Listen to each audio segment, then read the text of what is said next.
لو انت طالب في الدبلوم الأمريكية أكيد سألت نفسك السؤال ده، هو أنا إزاي أجيب سكور عالي؟ طب وإزاي أحل؟ لأن احنا عندنا مشكلة كبيرة قوي في الأمريكان دبلومة، إن انت عندك في الإكزام يعني 6 question المفروض إن أنا أحلهم في 90 minute، ده لو انت هتمتحن اي اس تي. لكن لو هتمتحن الأكت عندك 6 question هتحلهم في 6 minute، يعني كل سؤال هتحله في دقيقة، ده لو في الأكت.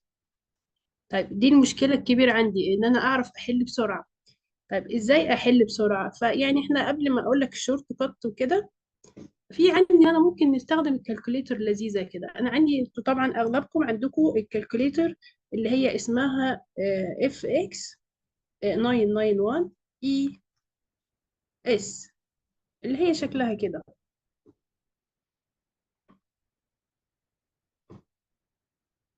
اللي انتوا عارفينها متعودين عليها هي الشكل ده.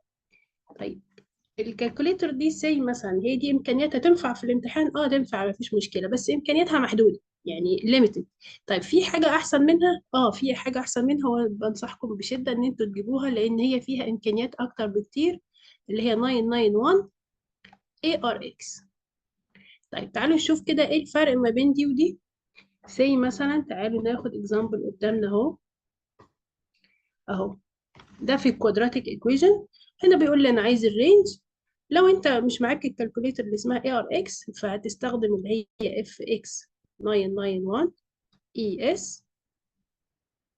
كنت هتعمل كده، هتقول لي الاي ب 1 والبي ب 4 والسي بنيجاتيف 3، وبعدين هتقول لي والله الفيرتكس اللي هو الاكس، يعني اللي هو هيبقى نيجاتيف بي اوفر 2 اي. انا بس بكتب بسرعه، يعني انا مش بعلمك طريقه الحل، انا بس عايزه افرجك الفرق ما بين التو كالكوليتر، الامكانيات بتاعتهم. فبعد كده هتعمل ريبليس البي والاي وتحسب الاكس، وبعد ما بتحسب الاكس هترجع بقى ايه تحسب الواي، يا ترى هي كام، وتحسب بقى الكالكوليشن بتاعتك. كل الوقت ده ممكن ياخد منك مثلا 2 مينت. تمام؟ ده بالكالكوليتر العاديه. الكالكوليتر العاديه على فكره كل اللي هي بتحسبه، بتحسب لك الروت الاولاني اللي هو اكس 1، وبتحسب لك الاكس 2، والسلام عليكم. بس كده. طيب الكالكوليتر اللي انا بقول لكم عليها اللي هي اسمها اف اكس 991 اي ار اكس، هتقدر تحسب لي الفيرتكس؟ دي بتحسب لي الفيرتكس تمام 100 100. تعالوا كده نشوفها اهو. انا فتحت الكالكوليتر اهو، بفتح مود، وبعدين بنختار 9. تمام. وبعدين اختار 2، وبعدين 2. يلا هكتب الكوفيشنت عندي 1 وايكوال 4 وايكوال نيجاتيف 3 وايكوال جايب لي الروت الاول اللي هو نيجاتيف 2 بلس سكوير روت 7، وادي سكند روت. اوكي، ويلا كمان تكه. المينيمم فاليو دي هي ايه بقى؟ دي الفيرتكس اللي هي اكس بنيجاتيف 2، ده الفيرتكس. وكمان تكه جابت لي الواي بنيجاتيف 7. يبقى في 4 تكات كده حسبنا اول حاجه الروت الاولاني كام، والروت التاني كام، وحسبنا كمان الاكس اللي هي الفيرتكس، وكمان حسبنا الواي عندي بنيجاتيف 7. يعني انا كده جبت ان الواي عندي بنيجاتيف 7، يبقى اكيد هي الانسر دي. وما اخدناش في السؤال اكتر من يعني اقول لك 10 سكند، لا هي 5 سكند. يعني انت شوف، انت لو انت استخدمت الكالكوليتر القديمه هتحل السؤال في دقيقتين، لو استخدمت الكالكوليتر دي هتحله في 5 ثواني. فطبعا الفرق واضح جدا. هو بس كده يعني في الليسون بتاع الكوادراتيك؟ لا. يعني سي مثلا تعالى ادي لك حاجه تاني. في الاستاتستكس، يعني سي انا في الاستاتيكس، تعال نعمل كده كومباريزون ما بين التو كالكوليتر اللي هي عندي الاف اكس 991 اي ار اكس، والكالكوليتر اللي انتوا كلكم معاكم اللي هي اسمها اف اكس 991 اي اس. تمام. طيب الكالكوليتر القديمه اللي معاكم بتحسب لي بس المين والستاندرد ديفيشن.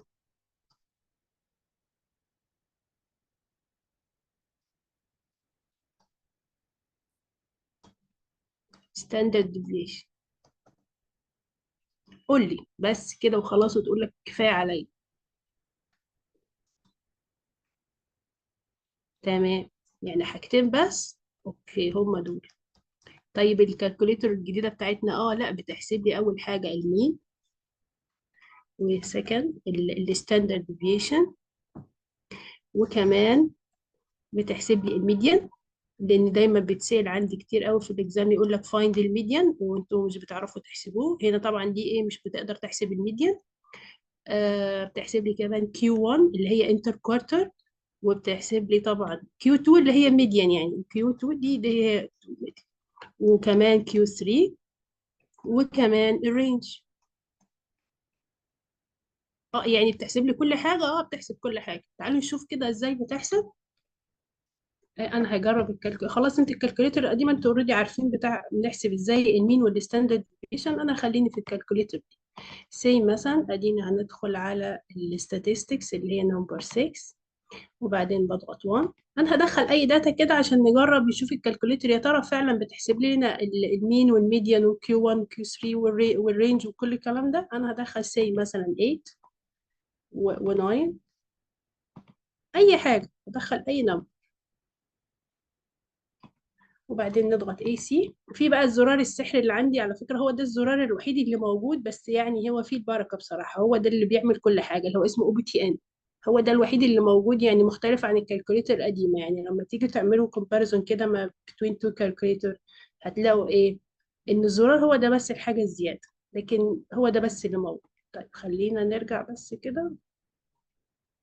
هضغط على الاو بي تي ان وهضغط نمبر 2. شوفوا بقى السحر. اول حاجة الاكس بار اللي هي اكس وعليها داش، دي اللي هي المين. وبعدين السيجما اكس، بس لازم تعرف بس اسمائهم. السيجما اكس دي هي ستاندرد ديفيشن اللي هي 1.9. طبعا في حاجات تانية كتير احنا مش علينا بس. ننزل كمان تحت هيقول لي الكيو 1 ب 5 اللي هي انتر كوارتر، والكيو 3 ب 8.5، والميديان 7، وكمان المينيمم فاليو 4. ولو نزلنا تكه كمان الماكسيمم فاليو 7. طبعا انا عشان احسب الرينج بقول الماكسيمم ماينس المينيمم بيديني الرينج. بس كده، يعني الكالكوليتر دلوقتي حسبت لي كل حاجة في الاستاتستكس اللي احنا محتاجين نحسبها في ثانية. فمش محتاج انت بقى تفضل بقى تحسب الميديان هو ايه والانتر كوارتر هو ايه، لا، موجودة عندك على الكالكوليتر. فيفضل ان انت ايه تشتريها. هي الكالكوليتر دي يعني ايه موجودة على امازون، بس امازون بصراحة سعرهم غالي. حاولوا تشتروها من اي مكتبة جنبكم، هتلاقوها يعني في فرق سعر كبير بصراحة.